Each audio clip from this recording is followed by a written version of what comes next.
mark, you can put it in there, or you can just stick it in comments if you can't find that.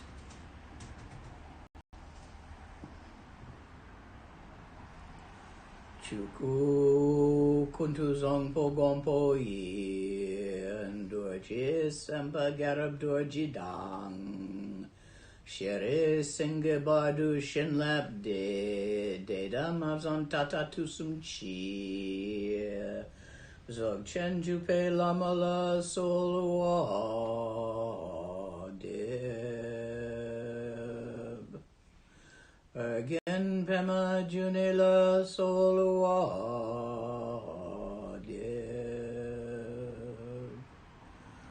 dorje chang chitelo narudang marpa mila gompo tsatsapa na pupadang palden drupa sok kargula manamla solwa de o chen lama namla solwa de ndru chen lama namla solwa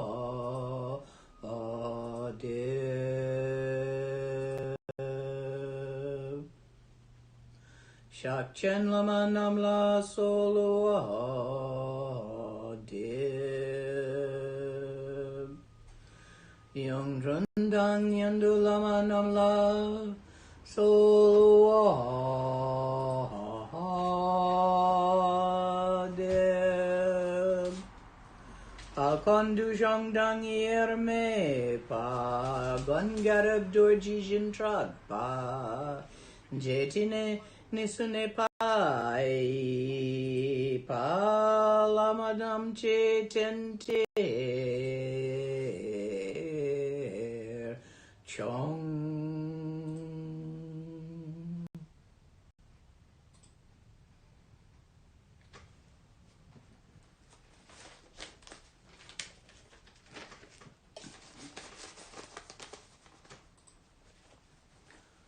Do we have any questions as yet? Yes, we do.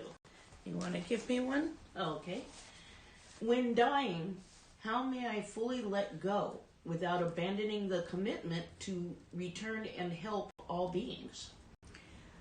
That commitment will take care of itself. You don't need to worry about it if you've truly made that commitment. You see, you are not separate from all sentient beings. Utterly interconnected, interpenetrating, there's no separate you from all of them. So there is actually no such thing as individual enlightenment. Beyond time and space, in the fourth time, which is neither the past, the present, or the future, all beings are enlightened. All Buddhas arise out of all sentient beings. Where else would they come from? So you needn't worry about that. Just let go. And the way to be able to let go in the dying process is to practice it while you're alive, until you're good at it. Then it will be easy. Like driving a car is probably for you by now. It wasn't always easy. First time you tried it, it was quite difficult. I remember learning to drive in my 30s when I came to America from my cave. And I very much remember thinking, I have seen people hold a conversation, drink a cup of coffee, eat a sandwich, and drive at the same time. But that seems as if it would be utterly impossible. I'll never be able to do that. It got easy because I practiced it a lot. Actually, at the time, I lied through my teeth and claimed that I'd been driving for 20 years. and was accustomed to off-road driving in Land Rovers around the third world, and I got a job as an off-road driver with a 2-week-old driver's license. And then I got to practice a lot in mud and rain and flats where there wasn't all that much to run into. And I got good at it. So in regard to letting go, you can get good at it too. Just practice. You see, you are not in control of your life right now. Governments, other people, your family, viri, weather, global warming, all sorts of other stuff is in control of your life. So you might as well let go. Hanging on isn't working. That doesn't mean abandoning practical common sense. Eat when you're hungry. Pay attention to caring for your body and proper nutrition. Drink when you're thirsty. But let go of outcome.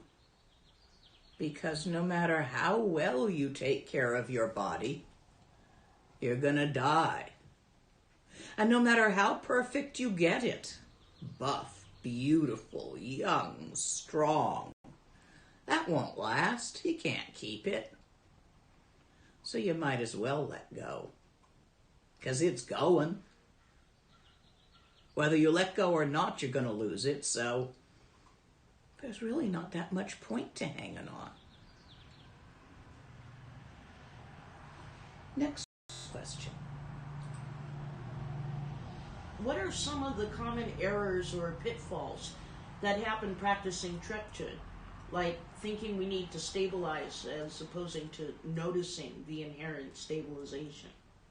Yeah, that's a big one in Dzogchen, less common in Chogchen. Thinking a nyam is a realization, getting something that you didn't have before, and thinking you can keep it. Nuh-uh, it going. Whatever comes will go. Whatever is born will die. Whatever is stuck together will come apart. Whatever is acquired will be lost.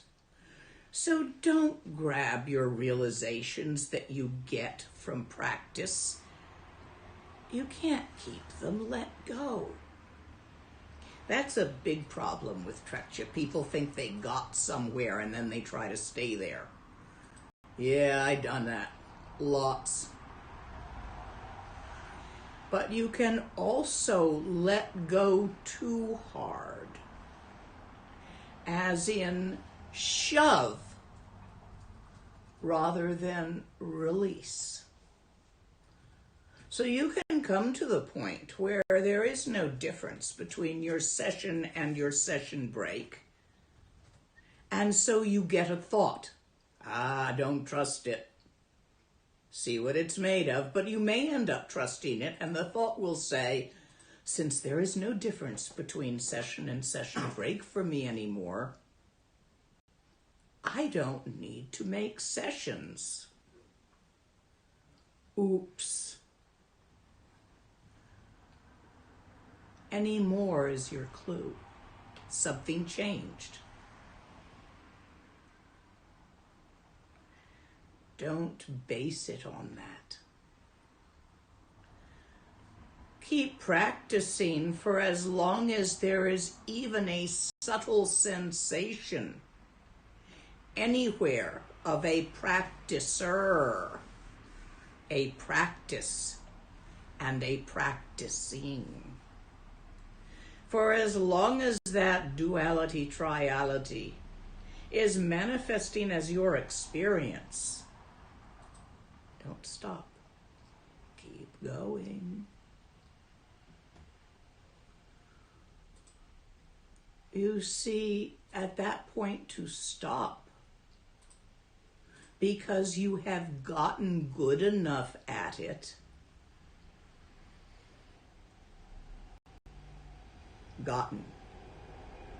acquired, achieved good enough at it, weren't once, now are, oops, it goes away. It came, it's gonna go. Don't shove. Release. Then there's the opposite of that, where you try. You see, true trekcha is a not doing. But you don't achieve not doing by not doing. Because that's doing and not doing. Won't work. Has to be an accident.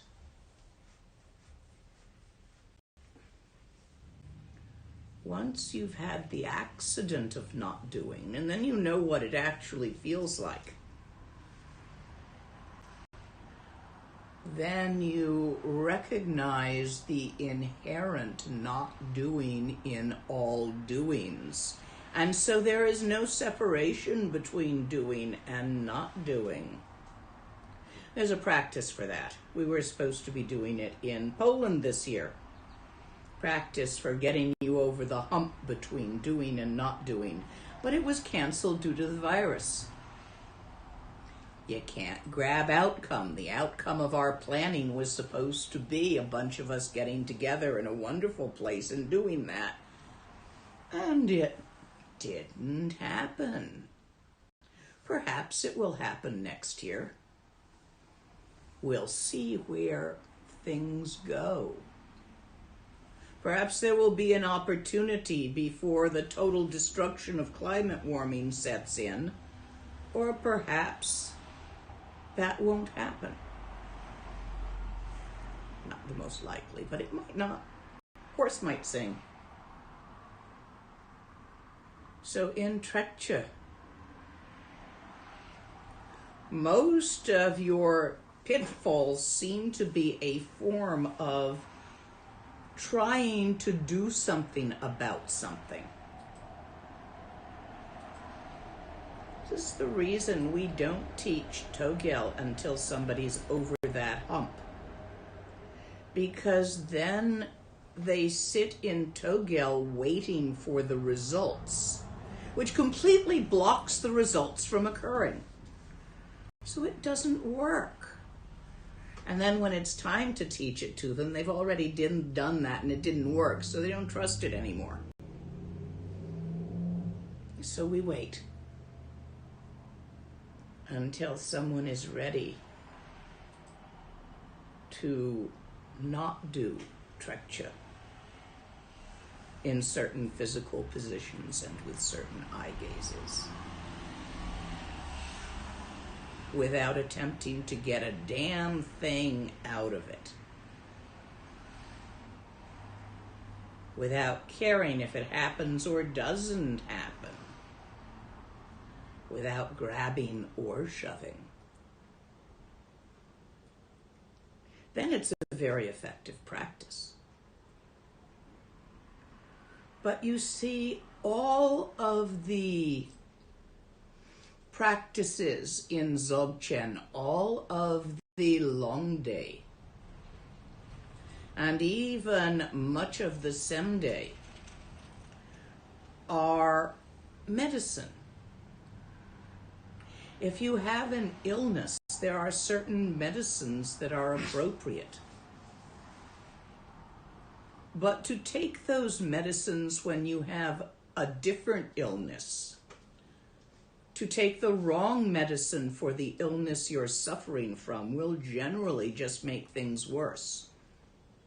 To take antibiotics for a viral infection will probably just give you a viral infection with an upset stomach and depression, because sometimes when your biome's dying off, the screaming upsets you and you don't know what you're upset about, so you figure you're depressed.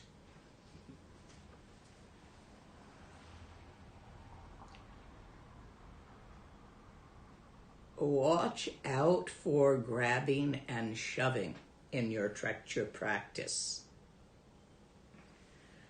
Grabbing as in trying to get somewhere, shoving as in trying to not get somewhere. Watch out for the ises and isn'ts. Because a real treasure,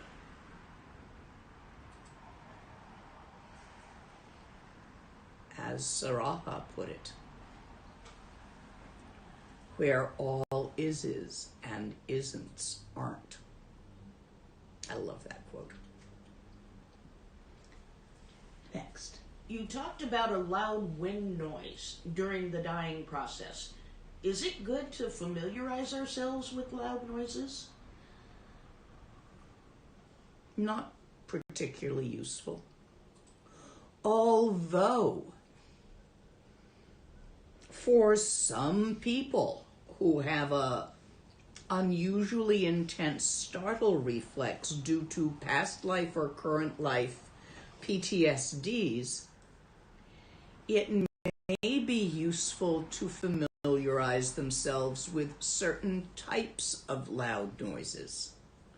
If you have been in a war zone for too long and find yourself under the table most of the time during Diwali, 4th of July maybe you're more familiar with. If you're American, Diwali is Indian, firecracker holiday.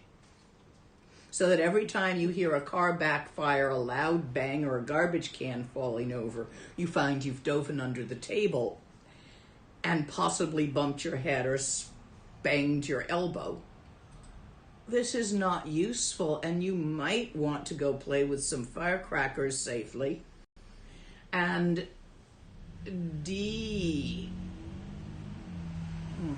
de-traumatize yourself with that particular sound. But this is only for very specific people. So when I say not particularly useful, that's for most.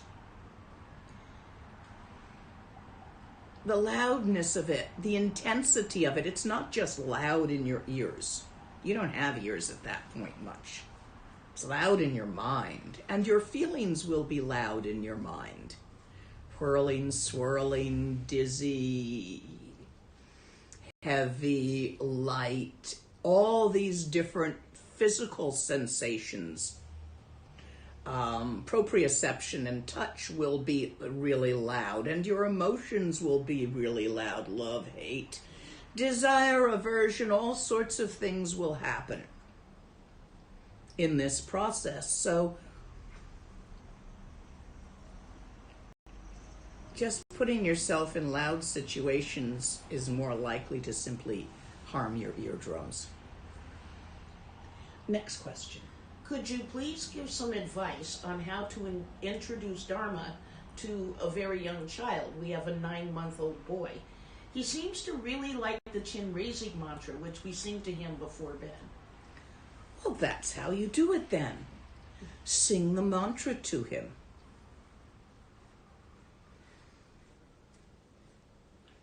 At that age, they're beginning to learn a few words.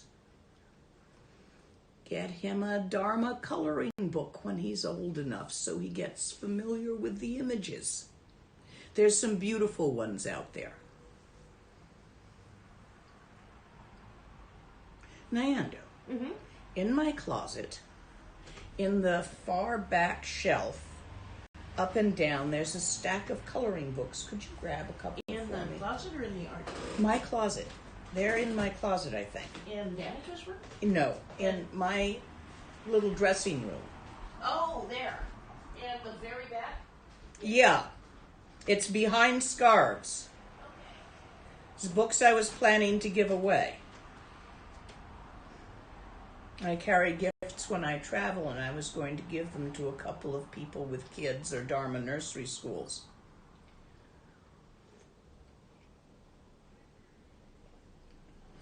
So when those come, I'll show them to you. I believe they're available online. They're really pretty. Don't worry if he colors outside the lines. It's not Digpa. It's familiarization. Do teach him not to stand on them or have temper tantrums and throw them across the room, because the pictures have aliveness to them.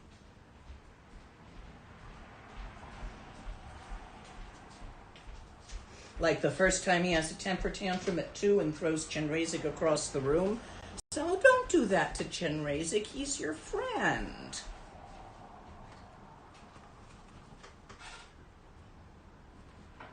Randomly opened.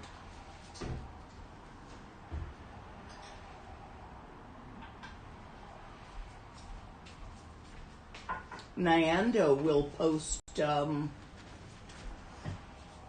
where you can get these if you have children, because they're a lot of fun. And if they're a bit pricey, you can always do Xeroxes of the paintings and let them practice on the Xeroxes. Here's one that you can just type in there for them. Buddhist Paintings Coloring Book.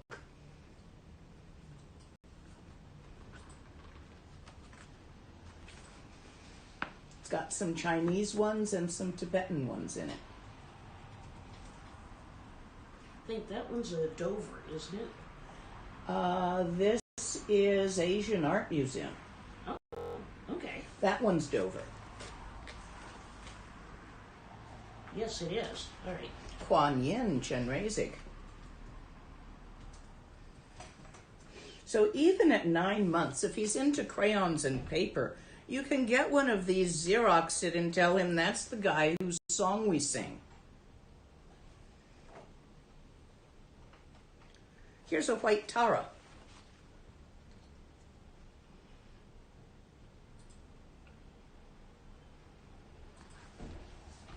So enjoy. They're great for kids. I was going to bring them out to Kansas, where they have a Dharma Sunday school,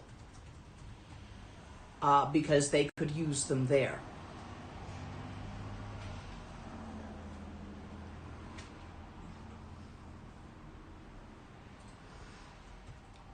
Don't shove it down their throat. Make it fun. If you ever do sadhana, bring the kid and do it as a small soak with something sweet and delightful that the kid really likes.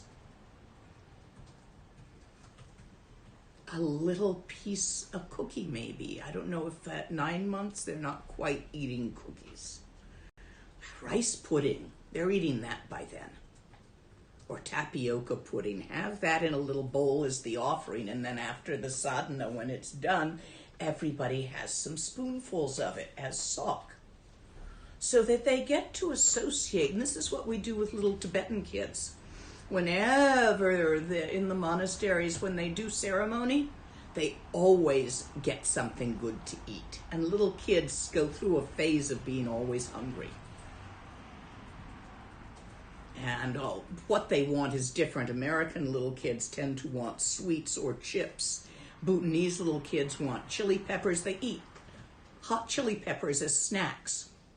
Just like that. That's the flavor that is liked in that culture. You should try some Bhutanese hot sauce.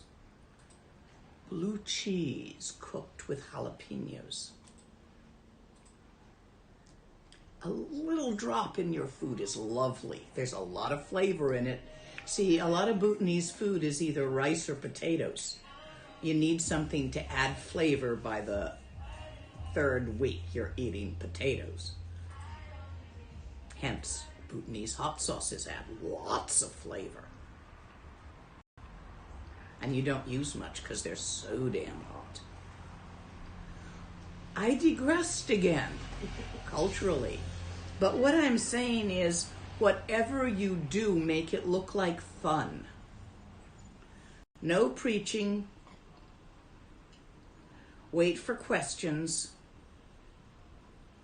Make it fun. Introduce Chenrezig as your imaginary playmate, or Tara as your fairy godmother.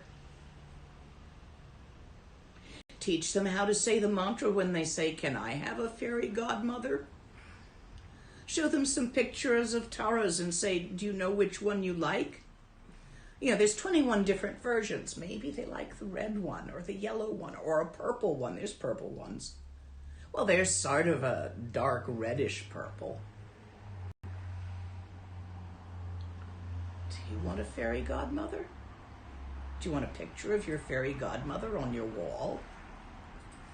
Do you want a little votive candle in front of her as a nightlight so she can see you at night in case you need her in the dreams?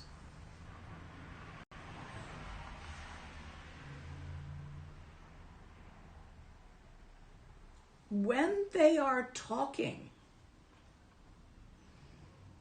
if you are awake when they get up in the morning, and depending on the kid you have, it's going to depend on when that is, talk about dreamland. What happened in dreamland last night?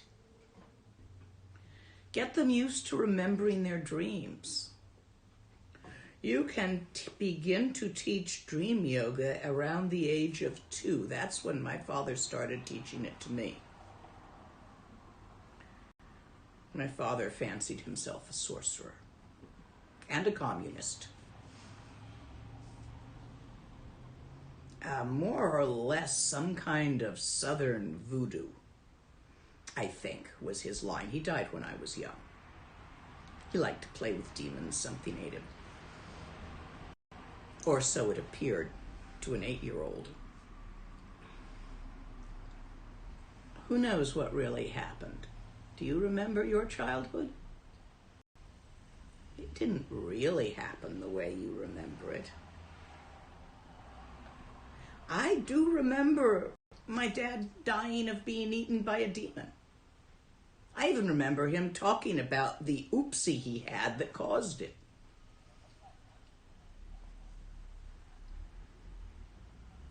Who knows what reality really is? There's no one around here who's ever seen a real reality. All you ever see is the one you make up with your thoughts.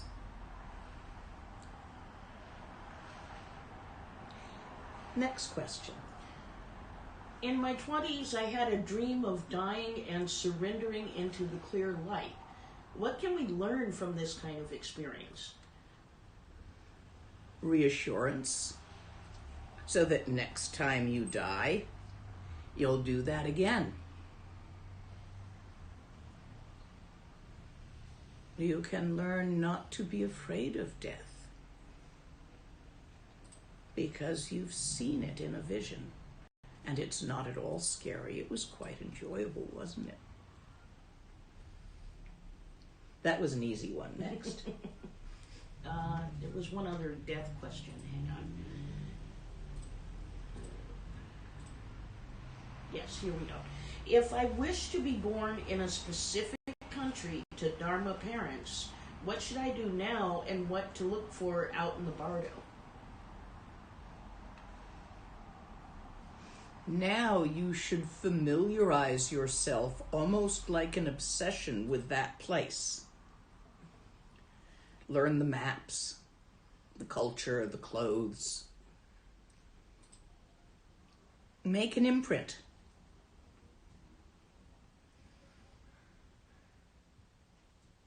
And practice Dharma well. Especially Tantra.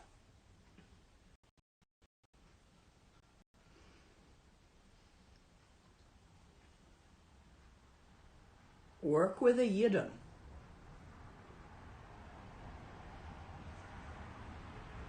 And ask your yidam to arrange this. Your yidam is a symbolic representation of all Buddhas of the 4 times.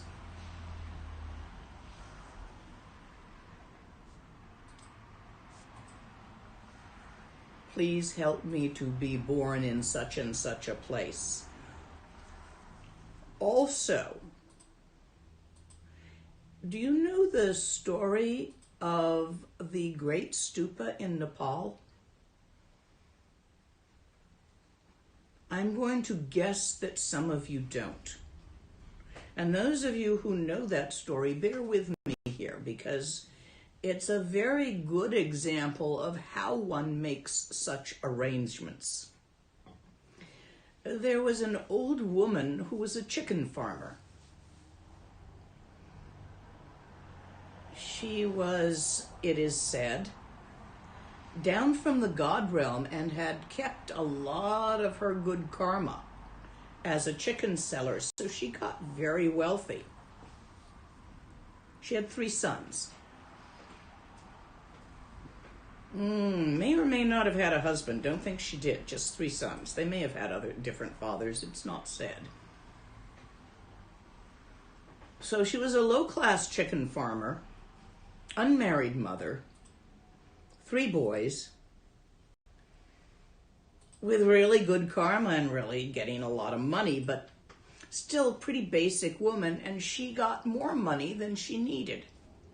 So having more money than she needed, she said to herself, I would like to do something for all sentient beings with this extra money. What can I do to be of most benefit now and in the future?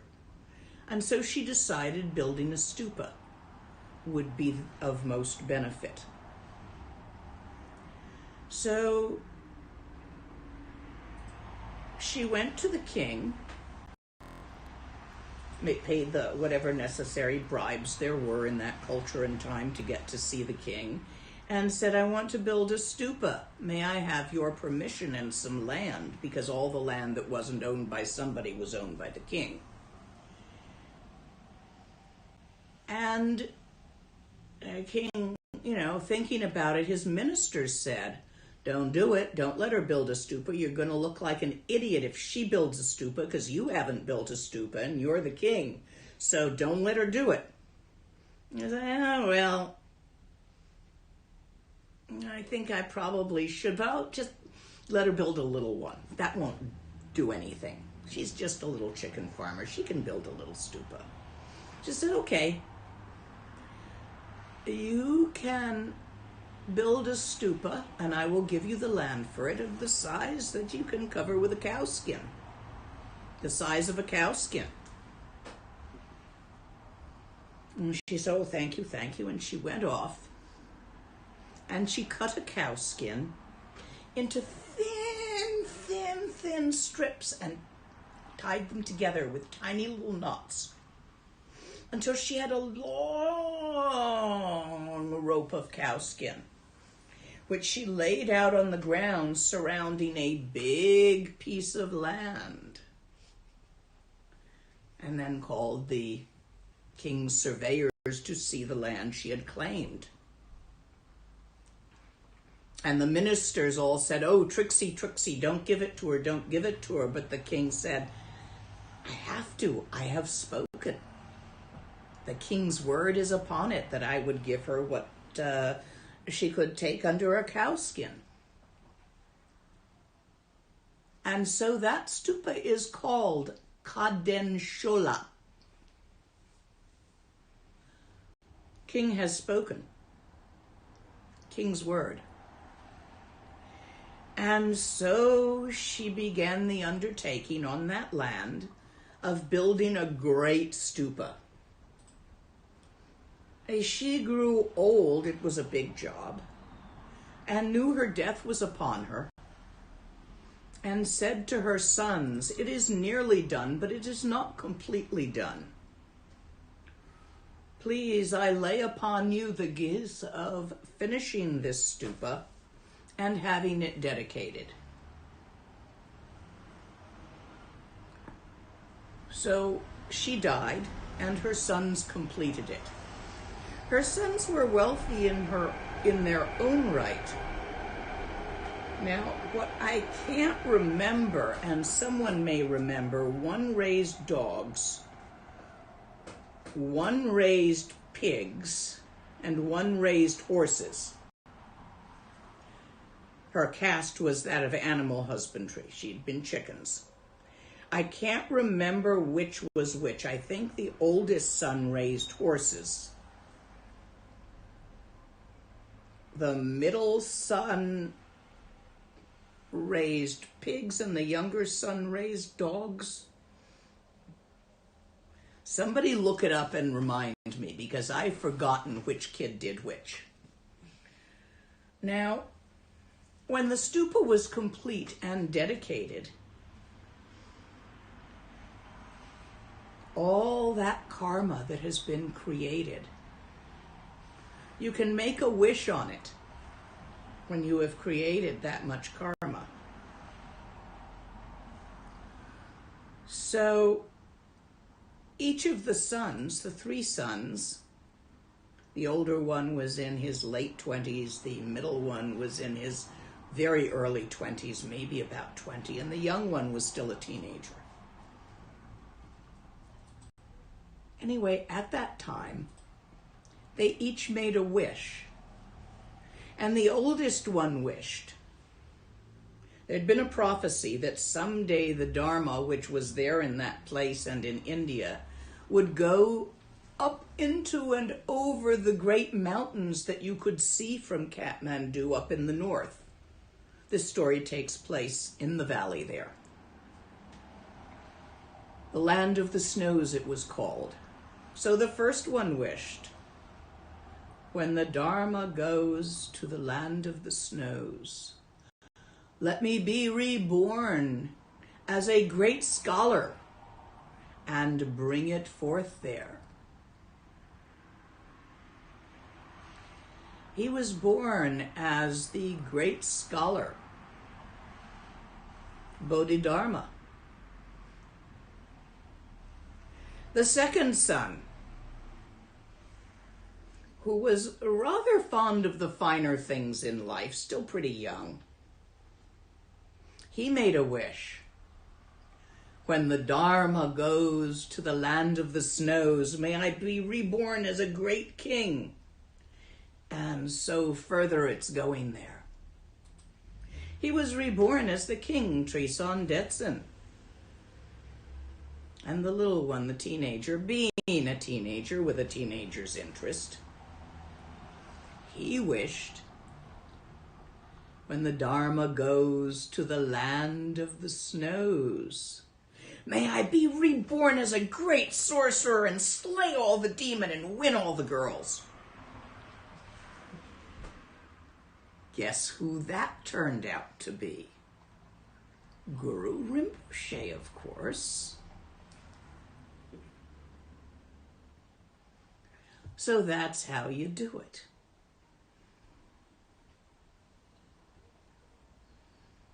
Lots of gewa and a strong, well-held wish.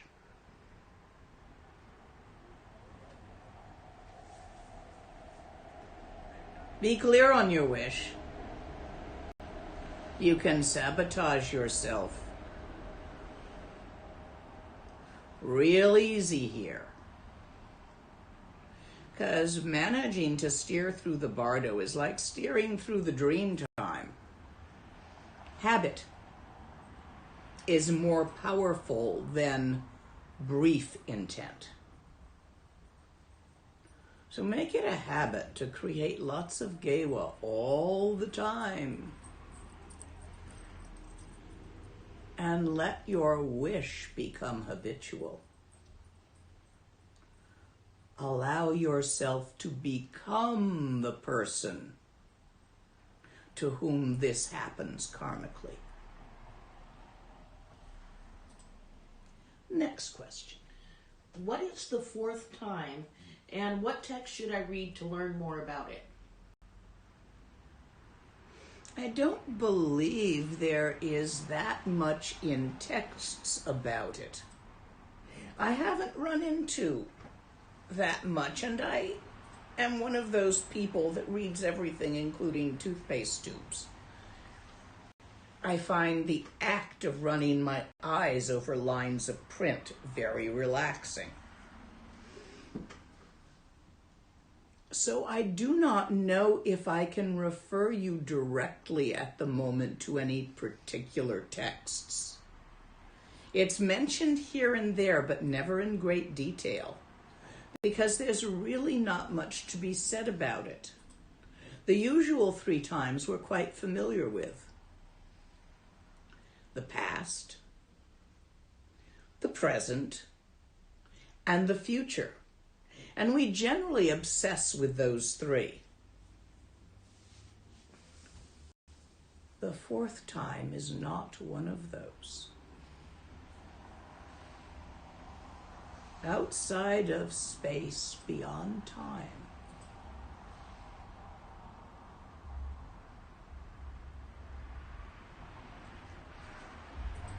And that's as much as I can say to you in words about it.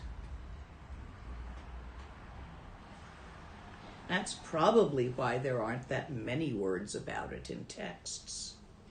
It's not that amenable to description, since we are so trapped in the first three with our attention compulsively on them. Next question. What if I die without finding my mind? How can I make sure I can find the Dzogchen teachings again? Practice them. Make yourself a person who practices Dzogchen. Become the teachings, and they will not be lost to you.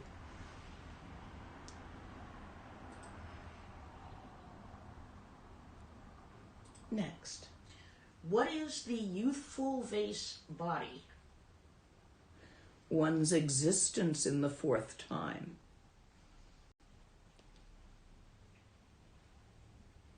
Next. There's many questions to choose from.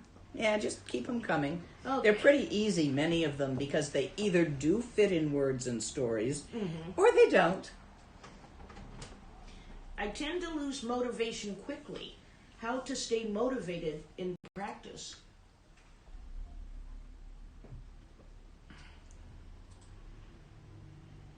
Yeah, that's a hard one. Because if you push too hard, you will drive yourself to dislike practice. But if you push too little,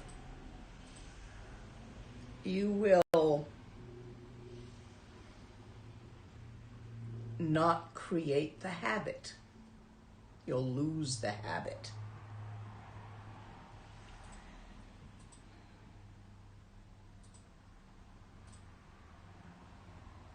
A little bit of the answer to that's going to depend on what your practice is. So if your practice is within the realm of Sutrayana, make a decision, a promise to yourself,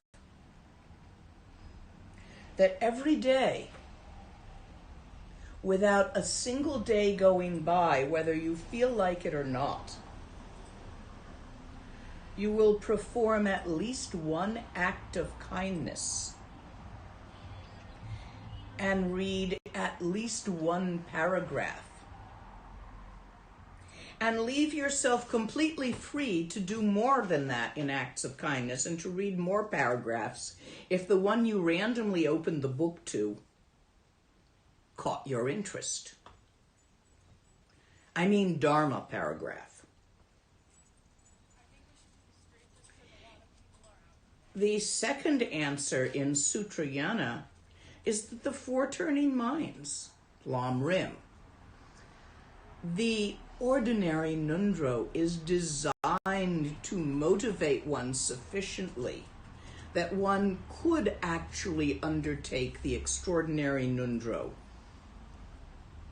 So usually if we are unmotivated, it's because we really don't understand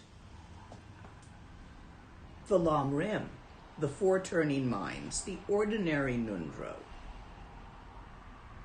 Make sure you really understand the way samsara hurts, what you're in for without Dharma, the total lack of control in the pain of occurrences, the pain of chasing what you want, getting up when you're so damn tired and hungover in the morning to go to the shit job that you hate so you can get money and buy the things you want. losing the things you have, losing your wallet and all the hassle of replacing all the cards and the loss of money, losing that shit job and then not having the money to get what you want, losing your loved ones in death, splitting up, divorcing. Everything you have will be lost. And you are continuously putting forth unpleasant effort, such as not eating a second piece of cake because it will make you fat, to get what you want and avoid what you don't want. You eat boring vegetables for your health. You go to the gym and work up a sweat, and half the time you don't even enjoy it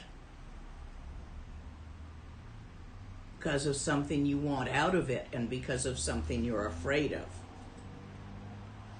Constantly pursued by your hopes and fears to utter exhaustion.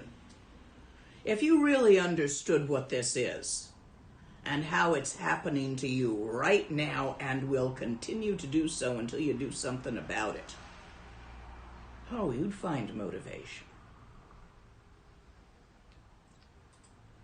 The opportunity to practice Dharma is as rare as a blind tortoise somewhere in the ocean, accidentally surfacing to breathe in a floating ring of wood, also somewhere in the great ocean.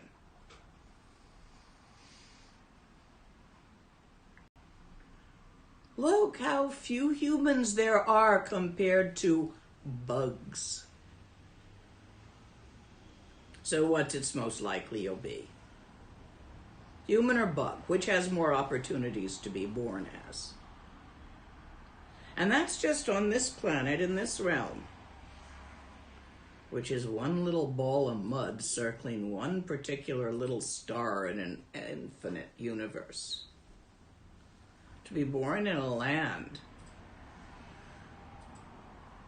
and with a body that works. Some people are too sick, too depressed, too crazy, too stupid, too ignorant to even be interested in looking outside their box. And they'll spend their life hustling on the treadmill until they die. Yeah, you could be that too. If you truly understand the things that could happen to you and will happen to you, oh, you'd feel motivation.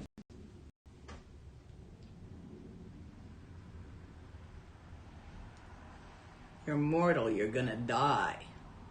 That should motivate you.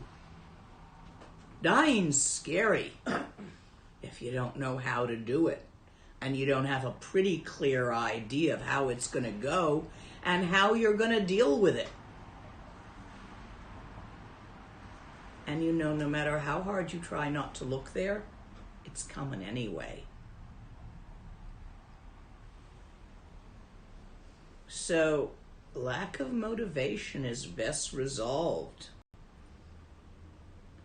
by contemplating, reading on and contemplating the rarity of the opportunity of being human and able with an opportunity to practice. You get born female in Afghanistan, lots of luck. You'll never even hear the name of the Dharma. Sold into marriage at 12 and abused. I mean Afghanistan under the Taliban. There have been some good times there, but this isn't one of them.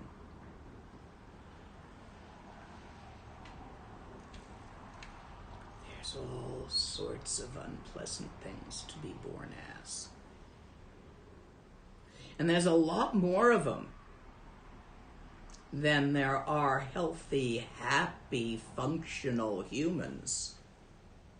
And you really have to be fairly functional to decide to practice. Oh, I don't mean you can't be blind or deaf or in a wheelchair. But you can't be too crazy or too depressed chemically,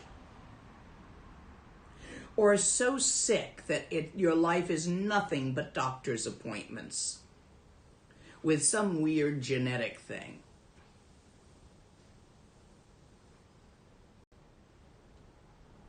Or a Trump follower, so caught up in that cult that you can't even see outside of it. Or any other cult.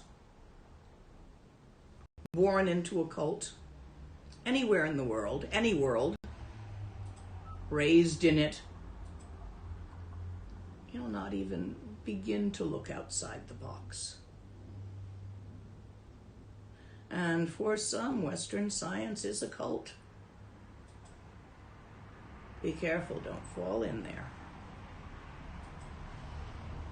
Don't fall into being born with a body that is so miserable and dysfunctional that it takes everything you've got to keep it alive.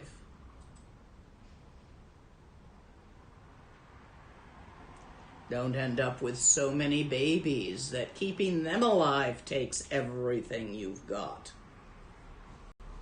There are women, single mothers out there with 3 kids, 5 kids, working 6 jobs, constantly working in childcare and the rat race, and they don't even have a moment to look up. Look at all the so many circumstances that would keep you from practicing. You need to think about this, contemplate this, spend some time with these ideas until you can see that they're true emotionally. With that, motivation will become less of a problem. If you're practicing Tantra, your Dhamsig should hold you in and function. And if you're practicing Zogrim,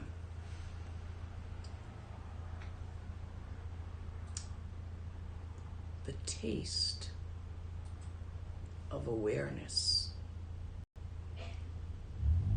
which can only be tasted in practice,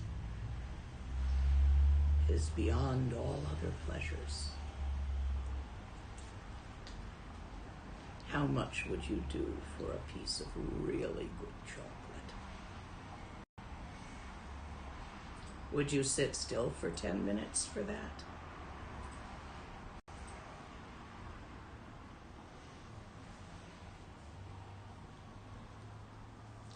Next question. How can I know how many times I have to do tantric preliminaries to be sure I accumulate and purify enough merits? Your teacher will tell you. That's something, once you're in Tantra and doing the preliminaries, you've probably got a teacher who has helped you choose which preliminaries. And they are there to help you figure that out, and it's going to be personal. I don't know who's asking the question, so I can't answer better than that. But if you want me to discuss it with you personally, we'll have to do that by email. You have my email. I'm slow. Be patient. I give all of you who email me the perfect opportunity to practice the 6 paramitas, especially the paramita of patience. Next. A number of questions about Pure Lands, including whether you can travel between the Pure Lands. Yes. Once you're in one, you can go to any of the others. You can also be reborn from a Pure Land out of Bodhisattva reasons. If you're tired by the time you die and you want to rest before coming back to the hurly-burly, and this is common for many who live to be quite old. Rinpoche expressed the desire that he was going to head off to Dewa Chen and take himself a nice rest before reincarnating. I expect he's quite enjoying himself there. No culture shock. I think that's what he was really looking forward to. He had a lot of culture shock in his life, leaving Tibet. Being raised in a place where you know so few people, and only the people in your monastery and the local tribes will you ever know or see. Your full acquaintanceship is maybe a couple of hundred people. And then you get airlifted into Delhi. Talk about culture shock. Oh, doggies. So yes, you can travel quite nicely between the Pure Lands. Dewa Chen is interesting because you can actually visit the Pure Lands that have higher criteria to get in. That you have to be full bodhisattva, real bodhisattva, you have to have reached certain levels of practice, but you can go there from Dewa Chen, which is kind of nice. Dewa Chen's your fail-safe if you're not sure you can make it to one of the others. Next. At death, painkillers can cloud one's awareness, but so can extreme pain. How to navigate this? It's a balancing act.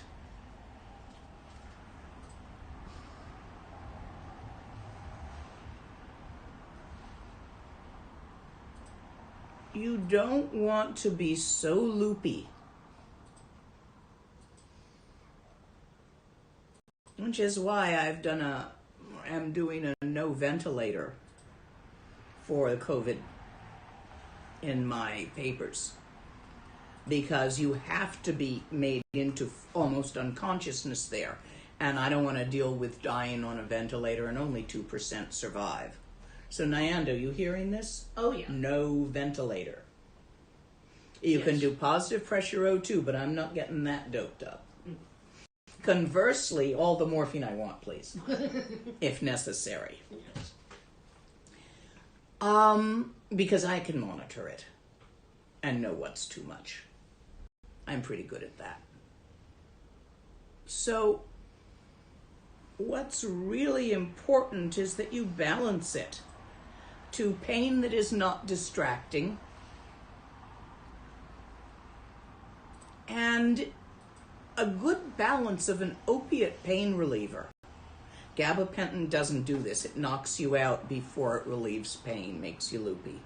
But for the opiates at least, since I've had 2 hips replaced and I'm fairly familiar with how they work, you can titrate that to where the pain is present but not obsessing you. And you're not loopy. It's only when you decide you want to have a little while of loopy because it's fun that you start overdoing those. So it is possible, if they let you make those decisions towards the end, which they do in good places and not in bad places, to titrate that to just the right amount of awareness. You can give somebody who's in extreme pain a hell of a lot of opiate, and they're still talking to you and making sense, which means they're still able to be aware enough. You don't have to dope them to the point that they doze off and nod to kill the pain. There's a balance there, because I remember working on finding that balance through physical therapy. If I was loopy, I could trip over something and I had to walk on Indian uneven pavements, with all sorts of Indian life going on around me, and rickshaws and cows and street dogs and weird people. For physical therapy, I had to take enough that I could do the physical therapy, do the mile walk, but not so much that I would trip over things. So under those circumstances, right after the hip surgery, in the first few days, I figured out how to do that balance. And it is doable. If you're terminally ill, hopefully you'll have an opportunity to figure it out yourself. Next question. In a similar vein, how can I accompany an elderly dying pet in her last hours or days? Is it the same for animals as it is for humans? Since animals are unable to follow the detailed instructions of how to work through the bardo, telling them throat lozenge, telling them what to expect is not useful, whereas it is with humans. With animals, reassuring them, making them comfortable, using whatever painkillers are necessary, without worrying about them getting addicted if they're dying, and being with them if you're their person. Reassuring them, petting them, sitting with them, making sure you know that they're not suffering from being too hot or too cold or frightened. That's what you can do for them. Also, you can hum manis or Dewa Chen. Softly sing to them whatever mantra they seem to be most relaxed with. Like that. Next question. Is time linear for rebirth? Can you imagine yourself to a when as well as a where?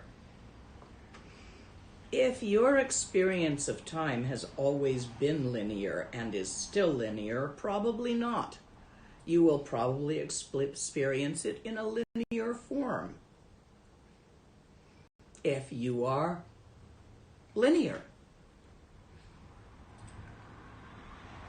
If you're not so caught up in experiencing time always in a linear way, not necessarily.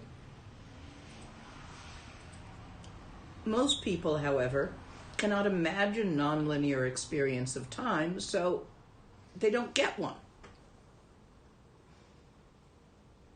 Next. On Friday, you talked about being reborn in the circumstance of taking Dzogchen back to the place it came from. Where did it come from? Damned if I know, but I'm looking forward to finding out. The first two holders of the lineage, of the bond, it's from the previous Buddha, about 30,000 years ago, were not Homo sapiens. One was a Hla and one was a Lu. It wasn't until the third lineage holder that we had humans.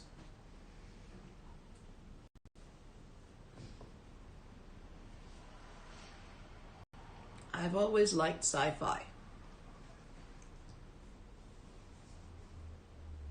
A Garuda is a bird that flies so fast it can be in two places at once.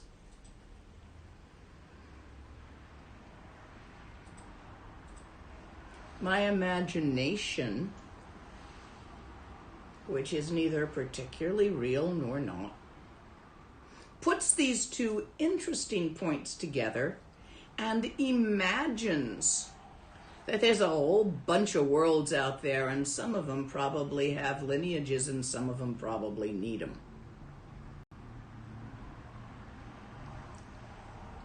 I expect I'll find out. As far as imagination extends, mind extends. As far as mind extends, the Dharmakaya extends. All we know about ancient history is what has been transmitted through cultures which have been quite technologically primitive. So rumors of ancient technology are unclear and mythical.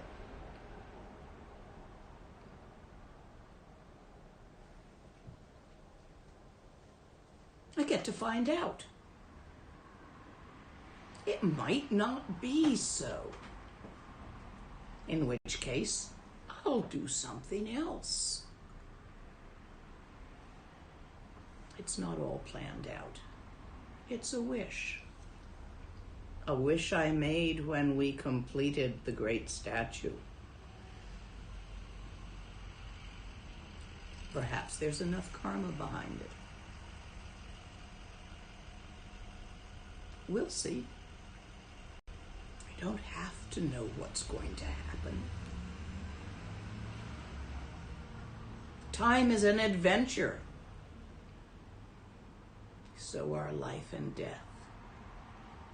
If you try to make them safe or other than that, you're doomed to failure.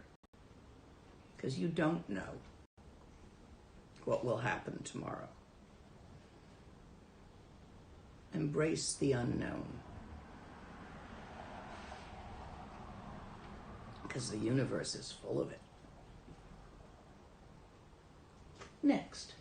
I'm very new to Buddhism. What's a good place to start?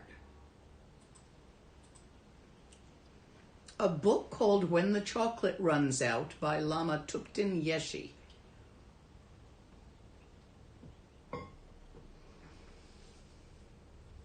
Reading all the biographies you can find, such as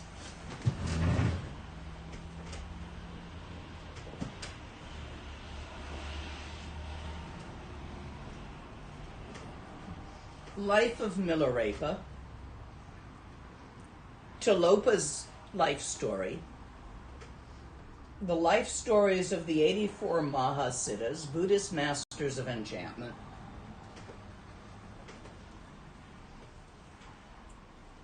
a little book called Zen Flesh, Zen Bones,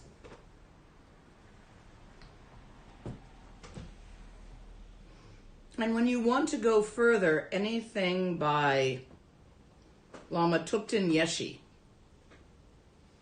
especially his books on Tantra.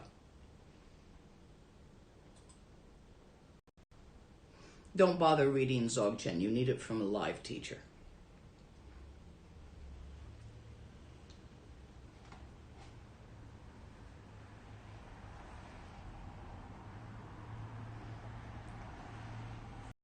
FTPMT online should have a bunch of stuff for beginners. Taste it and see if you like it. But definitely try When the Chocolate Runs Out. Oh, and anything by Alexandra David Neal for a little bit of fun inspiration. Especially Magic and Mystery in Tibet. And the only actual Dzogchen book I would recommend anyone read, which is actually Madhyamika, but done beautifully, which is by Alexandra David Neal again, Secret Oral Teachings of Tibetan Mystics. It might be out of print.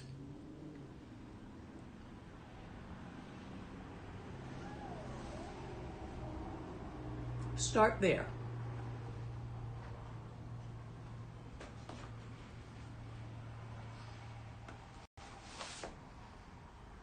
And talk about it with friends who are practitioners. But take what is said with a grain of salt. What they will tell you is the way they understand the Dharma, which may not necessarily be the way you will come to understand it. So give yourself room. Actually, just be curious and go look around. That will do. Invoke your innate curiosity on the subject. Let's take about 3 more questions and then I'm going to run out of voice. Okay. What are the signs we are not keeping our samaya well, and what are the signs when we do?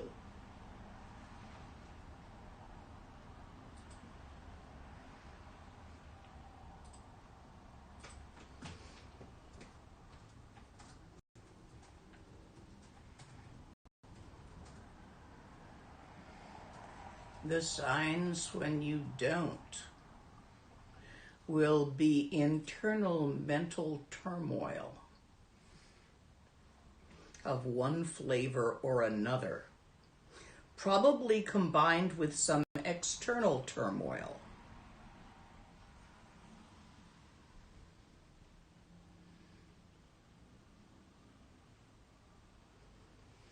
Flavor of turmoil depends on your personality.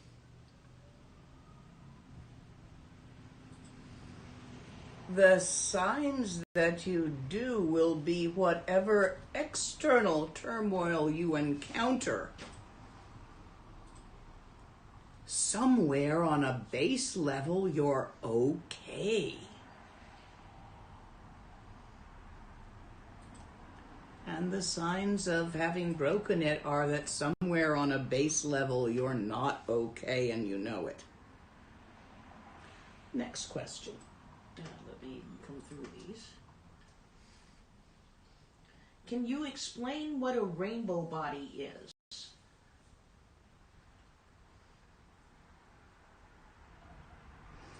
A rainbow body is, and I have to give you something imprecise, but it is a body made of light.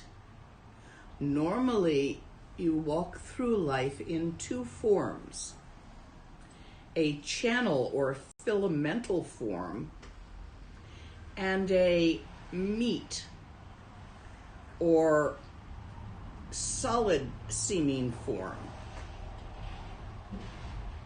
Your meat form is made of an interactivity of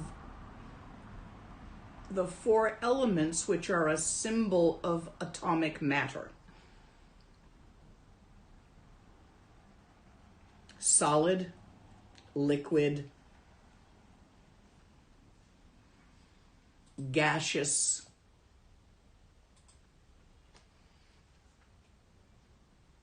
and then energy and space.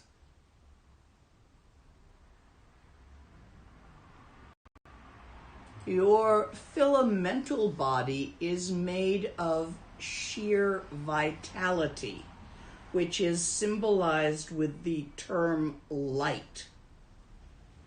It is a light body in multiple, which reflects or which can be perceived in multiple wavelengths, colors. Therefore, it's called rainbow body. To attain rainbow body is when you release the solid, liquid, and gaseous aspect, retaining only the energy and space-time aspect.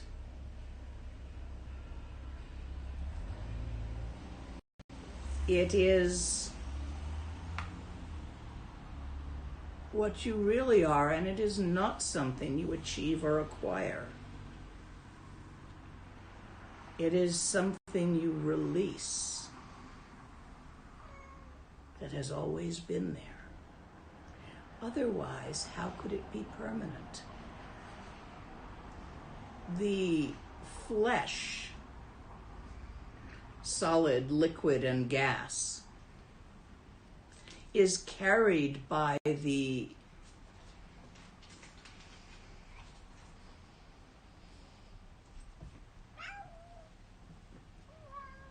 tsa, in the tsa patterns, by the lung, which provides its motility,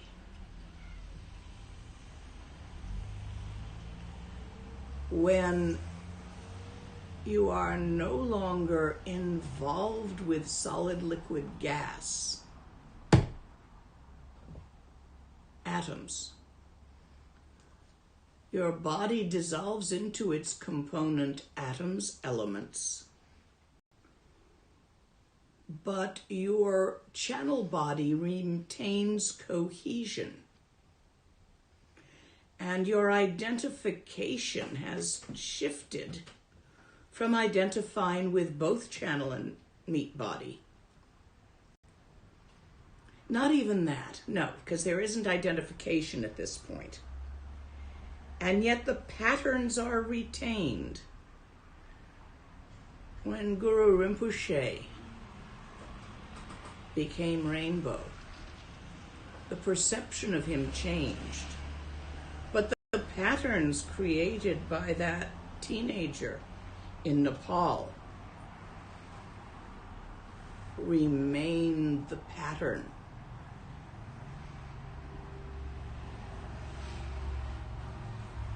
The rainbow body is not limited by time and space. So I wouldn't say it necessarily retains energy and space-time continuum. And yet it is something that has always been there. It's not a thing. And for the rest, you'll have to try it and see. You'll understand it much better then. Next. You gave a technique once to call upon Tara if you're in danger and need her immediate attention. Can you give that again? Tara, help! In Tibetan, that would be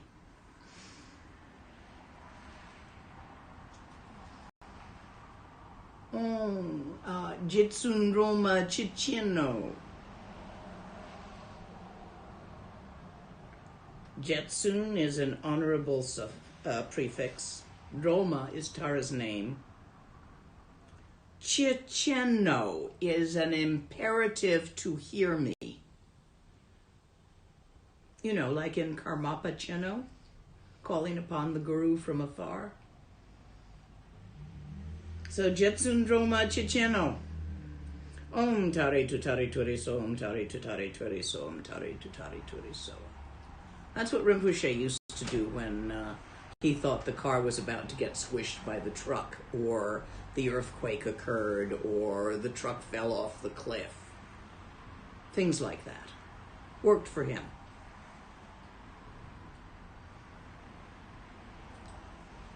And I am about out of voice, but we'll schedule another one of these soon, another couple of weeks.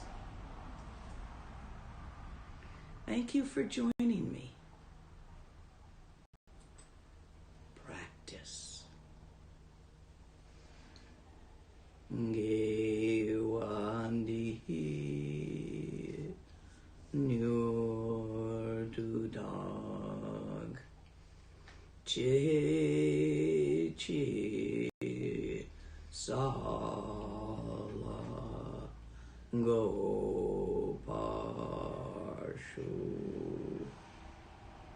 Yeah, you can tell how hoarse I am by the end. We are complete.